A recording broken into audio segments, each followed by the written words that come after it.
არასამთავრობო ორგანიზაციების საერთაშორისო გამჭვირვალობა საქართველოს და საქართველოს ევროპული ორბიტა ჯგუფური ძალადობის ბრალდებით დაკავებული საპროტესტო აქციის 8 მონაწილის ზვიად ცეცხლაძის, ირაკლი მიმინაშვილის, ვასილ კაძელაშვილის, ვეფხია კასრაძის, გიორგი გორგაძის, ნიკოლოზ ჯავახიშვილის, თორნიკე გოშაძის და ინსაფ ალიევის საქმეს ეხმაურება და მას ხელოვნურად შექმნილსა და პოლიტიკურად მოტივირებულს უწოდებს.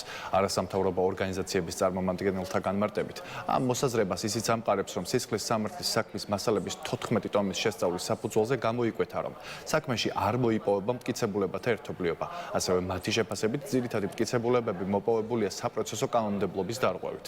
არასამთავრობო ორგანიზაციების წარმომადგენლები კიდევ რამდენიმე გარემოებაზე ამახვილებენ ყურადღებას და აცხადებენ, რომ საქმის მთავარი მიზანი ბრალდებულების დასჯა და პროტესტში მონაწილეობის გამო ახალგაზრდების დაშინებაა.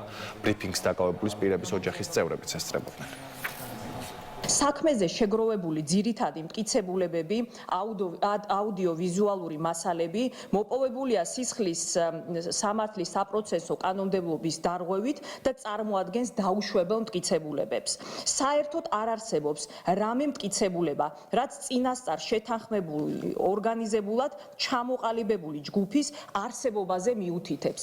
ასევე ამ მასალებში არ იკვეთება არც ერთი მტკიცებულება, რომელიც დაადასტურებს, რომ ეს პირები რაიმე ტიპის დანაშაულში იყვნენ ჩართულები. 8 პირს აქვს, ასე ვთქვათ, შეფარდებული 225 მუხლი, რაც გულისხმობს ჯგუფური ძალადობის ორგანიზებას ან მასში მონაწილეობას, დადგენილი პრაქტიკით იმისათვის, რომ პირებს შეერაცხოთ 225 მუხლი, ანუ ჯგუფური ძალადობის ორგანიზება ან მასში მონაწილეობა, აუცილებელია, რომ დანაშაული იყოს წინასწარ ორგანიზებული და არა სპონტანური. მოცემულ შემთხვევაში საქმეში არსებული მასალებით არც ერთ შემთხვევაში, არც ერთი მტკიცებულებებით არ დასტურდება, რომ ეს პირები ერთმანეთთან წინასწარ იყვნენ შეკავშირებულნი და ერთიანი განზრახვით მოქმედებდნენ.